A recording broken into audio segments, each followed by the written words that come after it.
Larry and I, we both watched this movie the other night, and we both came to see it again.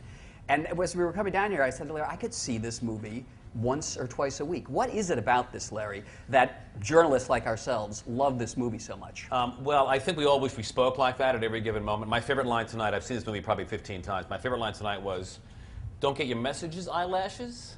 I thought that's the greatest line ever. I'm going to start calling people eyelashes from now on. That's right. I like "You're blind, Mr. Magoo." Yeah. So I think it's that. It's also, while it's obviously dramatic, it's very similar to the way that world works. I mean, it's obviously, again, it's much more vicious and nasty. But the notion of items and press agents and power and the way that symbiotic world and how it feeds off each other is very, very accurate. And you, as the editor of People, in this celebrity-driven culture, you deal with publicists all the time. Sure. And I guess one of the dirty little secrets that this movie showed is that many of us cannot do our job without the help of publicists. You have to make these deals all the time, do you not? Well, because they're the gatekeepers. I mean, you know, that world is somewhat anachronistic about, you know, the idea about jokes and this comic at a club and all that. So that is of time. But the idea that these people represent people and are the gatekeepers for news is absolutely true. You know, one of the things that's telling in the movie, again, when you watch it again, is that all JJ talks to are press agents. There's a scene with a senator, but everything is through this, you know, transactional, this kind of scrim between the Sydneys of the world, right? That's how he gets his information. And the guy who calls Smellet, the invisible guy who's sentenced to death, is also a press agent. It's all about that. There's very little interaction with real people. So yeah, the truth of the matter is that that's how you get the vast, vast majority of it. It's a machine, and one that, from where you and I sit, we try to make as honest and real as possible, but it is a machine that has been going on for a very, very long time. Yeah, one of the things, though, that strikes me has changed, especially in the Hollywood world. In this world, the J.J. Hunsekers, the columnists, have the upper hand over the publicists. But one gets the sense now that the publicists often have the upper hand over the editors and reporters, that they are the gatekeepers to these celebrities, and that they can, you know, force you to make the deals if you want access to these people. I think if you asked that question 10 years ago, I would have agreed with you. I think now, with the explosion of digital outlets and television and other places, not necessarily for the betterment of journalism, but the idea that that publicists and celebrities have that power, I think, has been really, really changed. It's a realm that we at People and you at the Post don't necessarily delve into, but the whole democratization of how information goes out has changed that. I mean, there may be something that becomes viral or that is printed, let's say, in a British newspaper. You know, one of the great things about, well, one of the interesting things about how things have changed is that the Brits, for example, are much more pugnacious about what they print. Yeah. And in the old days, of course, you would never see that because it would be in a British newspaper. Now it's on a website. You can go to the Daily Mail, you can go to the Sun, and all of this is much, much more fast-moving. So I think they have lost a lot of that power because information can just seep out anywhere, you know, from People to the Post to TMZ to the Sun. Or to, you know, anybody who's got a cell phone camera who's at a club where a celebrity falls down on his or her face. I mean, TMZ has made a career out of that. Yeah. So I think that sort of parceling out of information and access was much more powerful 10 or so years ago. Because the fact of the matter is, a lot of these websites and publications are successful without any access whatsoever, right? I mean, they don't need to be in somebody's house. That's still, for People magazine, at least for the magazine part, is still the coin of the realm, and we can navigate that. Other people know they'll never get any access, so they don't care. And what they're doing is not necessarily journalism, it's entertainment. Yeah, and running celebrities down just sort of for sport, a lot of these places do. Absolutely. When you say you navigate these things for this kind of access, can you give us a sense of how you might deal with a big celebrity and the publicist to get, I don't know, the first pictures of a baby or something like that? Well, it depends on who the person is and where they're sort of fitting in the firmament, number one. It also has something to do with where they're at and what they want to do. We may want to speak to a certain person at this moment because they're in the news for some reason. They may say, well, I don't want to do that. I want to wait till I have a project. We trade in large measure on the reputation of the magazine and the power of the magazine. We may say, well, let's do something now, and then maybe when you have your project, we'll come back and we'll revisit that. I don't think there's anything nefarious there. I think that person's project. The fact of the matter is, since we want to talk to them now, may indicate that we want to speak to them later on. In the case of wedding pictures or baby pictures, there's been a lot written in the past about how we pay for those things, and that generally is written about or discussed in a kind of derisive manner. Do you pay for baby pictures? We pay for photographs, sure. I'd rather not, but I make a distinction between doing something like that and doing what is commonly thought of as checkbook journalism, where you pay people for access to a story.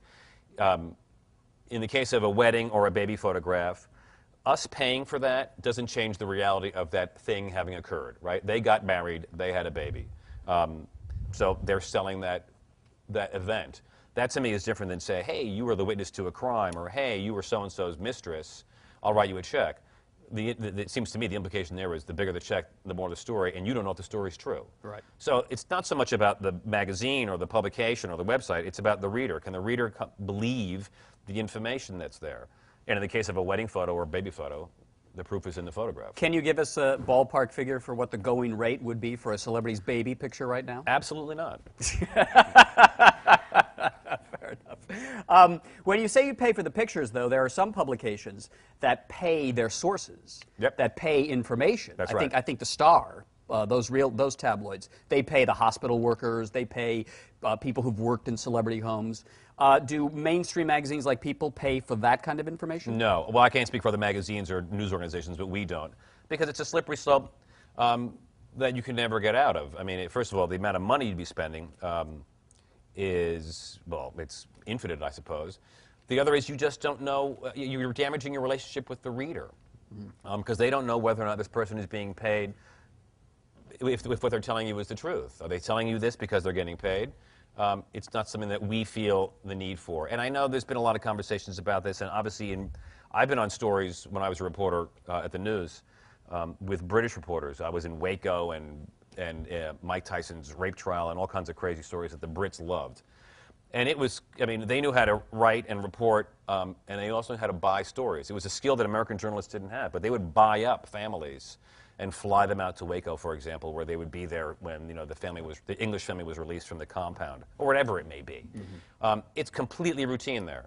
They see nothing wrong with it. It's the price of competition, and they're kind of open about it. It's one of those things that has just never come over here, and I kind of hope it doesn't. It's interesting, you don't see that in this movie either. You don't see any naked transactions. You see, people being pimped out for, column items, but you don't see money. Well, so maybe it's okay. I think, I think though that's because the power that these columnists had back then, none of us in the newspapers certainly had that kind of power anymore. And J.J. Hunsaker, as I'm sure many of you know, was based on Walter Winchell, who had a readership and a listenership on his radio of 70 million people at a time when the country had about 100 million people in it. So, 2/3 of the country listened to what this man said, and you see Hunsaker talking with the senator. Winchell's great friends were Franklin Roosevelt and J. Edgar Hoover. That's how powerful this guy was back then. And if I'm not mistaken, the idea, this movie was made by Burt Lancaster's production company in 1957. I think the idea of making this picture about Winchell, who was still very powerful, was pretty nervy. I mean, he was taking on a guy who, resembles in some ways some, personalities that are on television now. And he didn't have to do that, and he chose to. So I think there's a backstory there about his decision to do that. That's right. Lehman, one of the writers of the movie, was Clifford Odets and Ernest Lehman, I think. Lehman had been a publicist, so he knew the racket. He knew the ins and outs. And he got out of the business, and he wrote a series of short stories about this powerful gossip columnist, J.J. Hunsaker, based on Walter Winchell.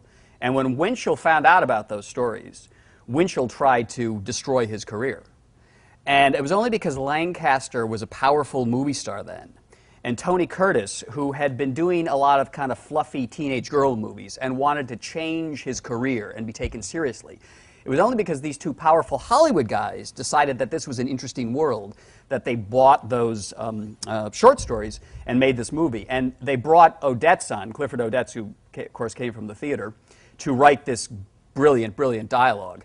And the stories Tony Curtis once told me, I interviewed him about this movie, and he said they filmed the movie in the winter in New York. And if you notice, most of the movie takes place at night because these are creatures of the night, these people. In fact, the only time you really see the sun come up is when the sister leaves, walks away. That's right. And while they were filming this movie in a January, February night, Odets was in a trailer changing the script and banging out the dialogue. So that's why the dialogue has a real immediate kind of a feel. Yeah, it's incredibly crackling. And again, the movie you saw before, did everybody see here Network too? Yeah. Yeah, is equally as crackling. Paddy Chayefsky, again, a man who came from the theater. One of the things that I find interesting about both of these movies is you never see movies today where, especially in Network, people have long speeches. Yeah. Long, compelling, dramatic speeches where the camera is just, on Peter Finch or on William Holden for a long, long time. I saw Contagion recently, and nobody has more than 30 seconds worth of dialogue because it moves so quickly now. Right. We'll talk about Network, I think, for those of you who saw it. There's a character in that movie named Hackett. I know.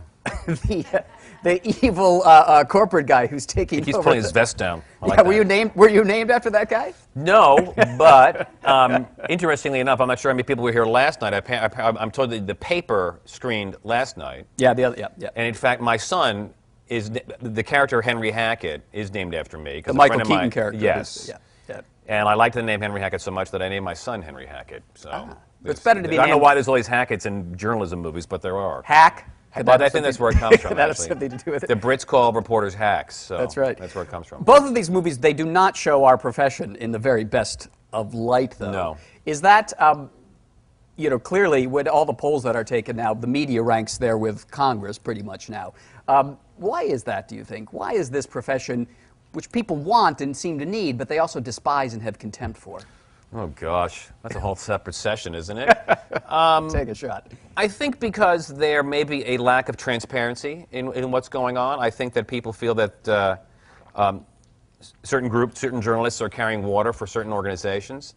I think because they want journalism to be playing to their better natures, and I think, frankly, the coverage of celebrity and things that are seen as insignificant starts to bother them. There's that scene talking about a speech where Faye Dunaway first goes into Bill Holden's office and talks about what's on the show, and it sounds like what network news is, what's on network news now, right? I mean, basically she says, you're putting on this video of X because it's good video, and you have a dog and a puppy and a kid.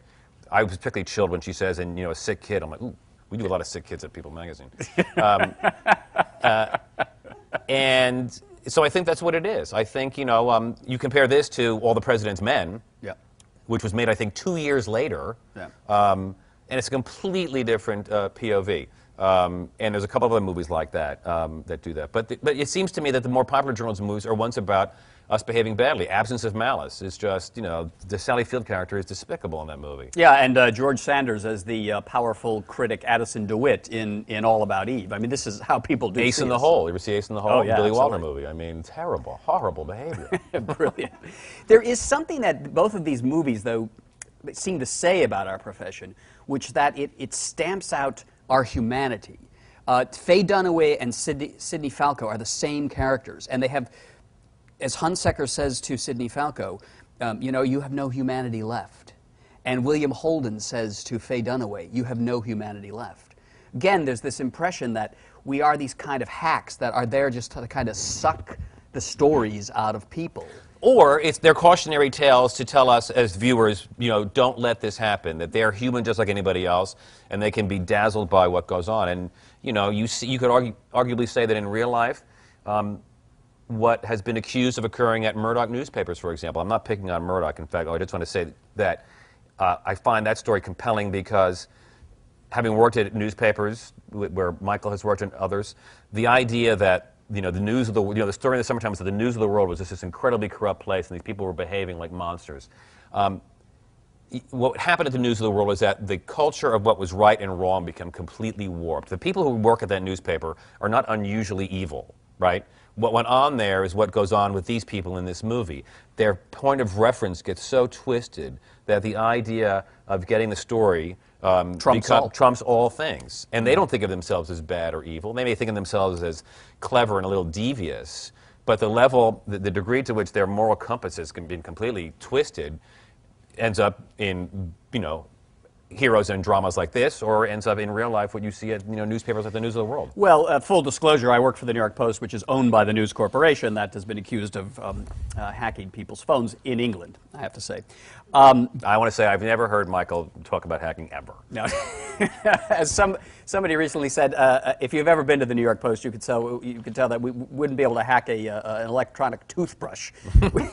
We just had a computer change system, and I was using Microsoft Word 1993 up until recently. So, but this notion of this competitiveness to get that story, Larry's absolutely right, particularly about the British newspapers, which I do think function much more like this movie does than we do. Well, they still serve a role much more like the papers in New York served that role in the late 1950s. There's more of them. That's right, and they're still very, very powerful. And they have much larger circulation. For example, everybody reads them. That's right. For example, the Daily Mail, which is not a News Corporation newspaper, sells 4 million copies a day in England.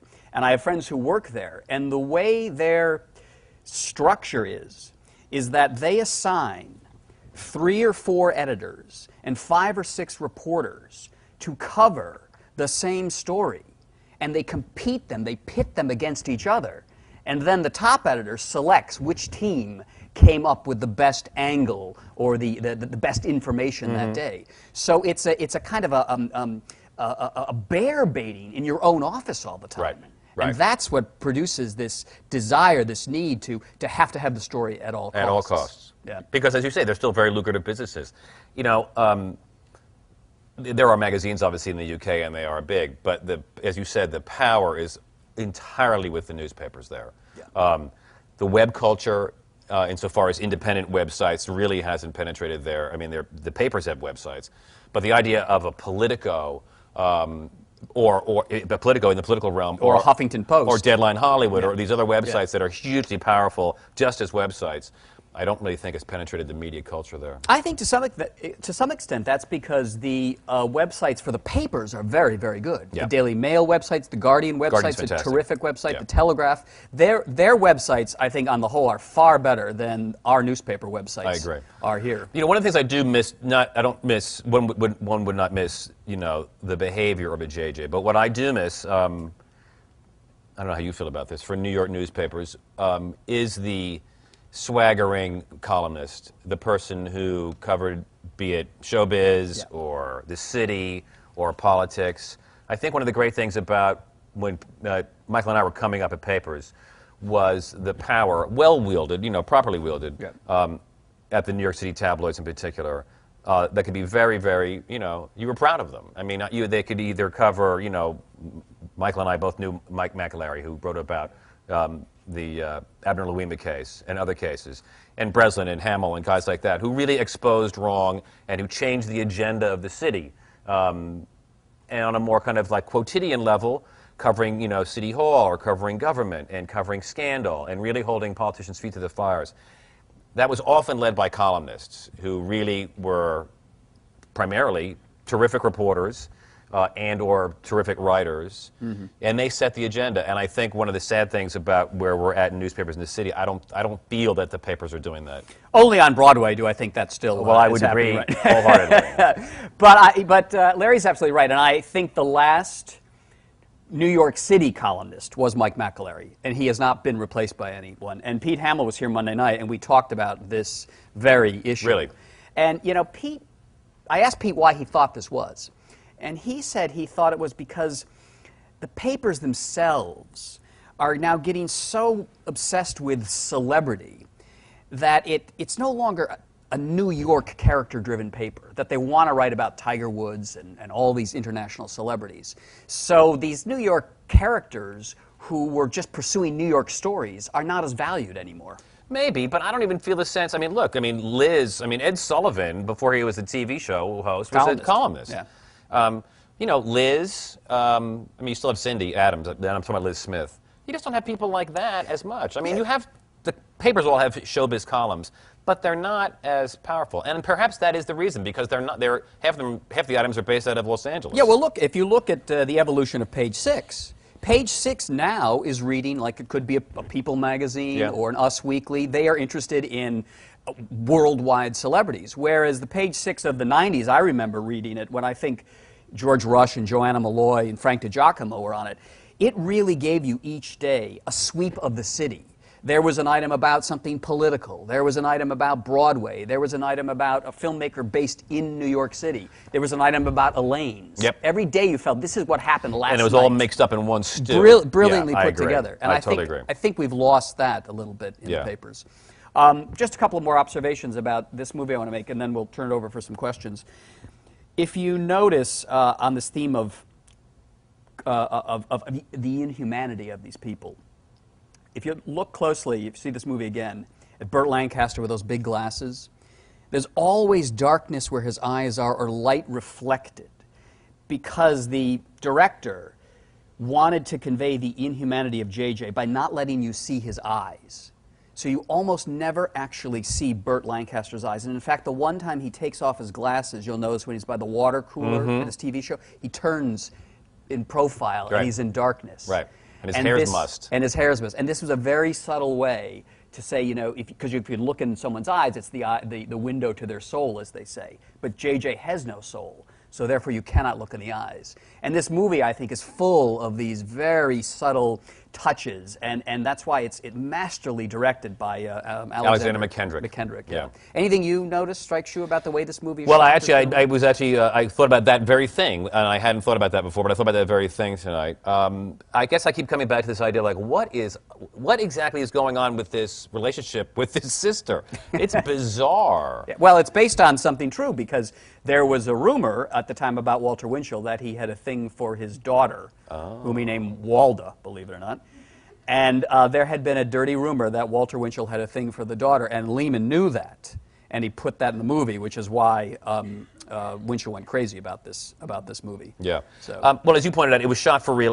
You know, obviously around the theater district and on 52nd Street where 21 is. It just has that great textural feel. I mean, you know, of all the lines, the best line still is, "I love this dirty town." You know? Yeah, right up there with "Here's your head, what's your hurt?" I love that. The other thing we should say about Network, too, what I like about both these movies, is they really give you a sense of what New York was like in their time. Yes. Because Network shot in and around New York, and you really get a sense of what the city was like in the 1970s. There's a scene set in the lanes, I noticed, tonight. And this movie, Sweet Smells of Success, gives you a feel of what Broadway and Times Square was like. Was that really Toots Shores, by the way? Did they really that shoot was Toots inside? Shores. It really was, yeah, okay. They shot in Toots Shores, and that's the... J.J. Hunsucker's apartment is in the Brill Building. Right, and that really is, the hallway is really the hallway in the Brill Building still. Yeah, it still looks exactly like that. In fact, on the way up here, I walked in and sort of took a peek in there to see, and the coffee shop is still there in the back. It's amazing. Yeah. Larry Hackett, thank you very, very much. Thank you. Pleasure. Absolutely, as always.